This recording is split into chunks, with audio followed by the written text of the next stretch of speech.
In any case, so I became an atheist when I was 16, even though I was going to Catholic school at the time. Declared myself an atheist in one class. It was a confrontation between me and a priest. We were talking about God and the purpose of life. And I expressed my views, and he said, well, then you don't believe in God. I said, well, I guess I don't. And then through my junior and senior year of high school, I got an F in religion, even though I continued to do very well on the tests. In any case, when I was 28, to make a long story short, some friends of mine gave me a copy of the Quran.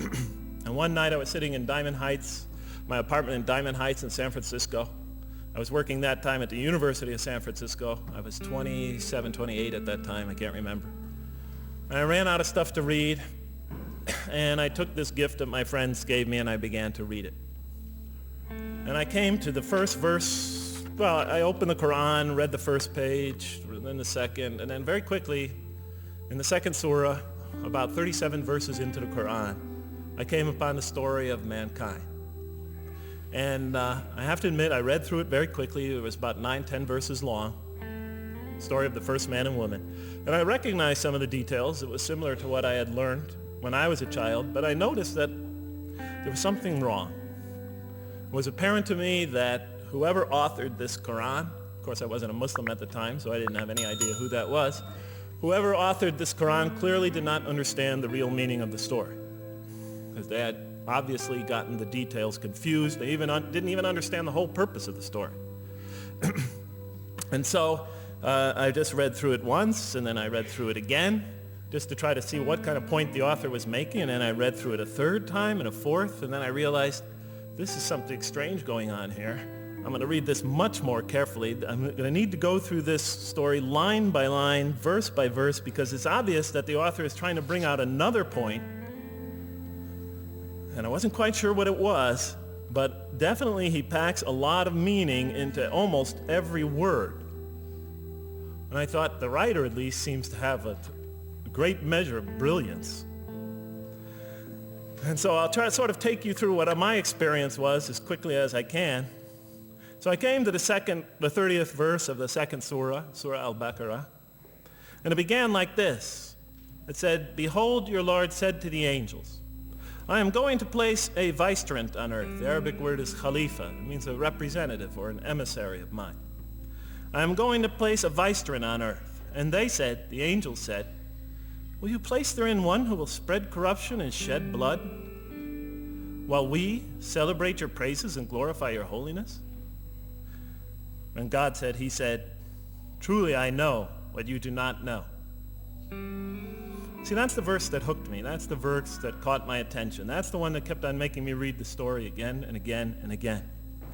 Because listen to the way it begins. "Behold, your Lord said to the angels, I am going to place a representative of mine on earth, a vicegerent of mine, an emissary, one who acts on my behalf."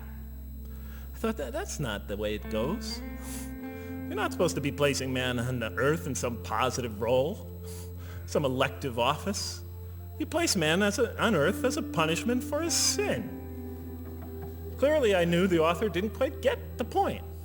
But still, it was an amazing line. But then I come to the next line and it says, "And the angels say, will you place therein one who will spread corruption and shed blood, while we celebrate your praises and glorify you?" I looked at it again. I couldn't believe the question. They said, "Will you place therein one who will spread corruption and shed blood, while we, the angels, celebrate your praises and glorify you?" I looked at that and I said, exactly. That would be my question.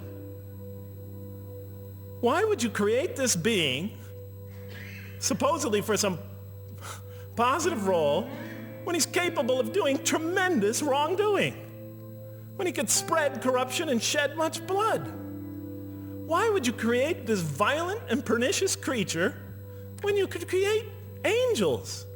As the angels clearly say, while we, the angels, celebrate your praises and glorify you.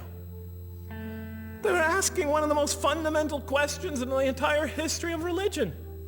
Why create you, man, this utterly fallible creature, this creature who could rebel against God's will, who could do such tremendous wrongdoing, who could wreak havoc like no other creature on earth, when you can make them angels? And look where the question is being asked. It's being asked in heaven. It's almost like saying, look, why don't you just make them angels and be up here in heaven with us, you know? Why don't you just make them angels, pop him into heaven, he's fine.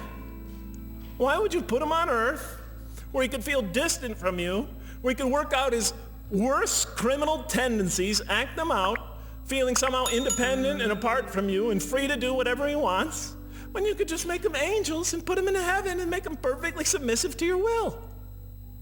I looked at that question and said, that's my question. I'm not even a single verse into the story of mankind, and there before me I see my question.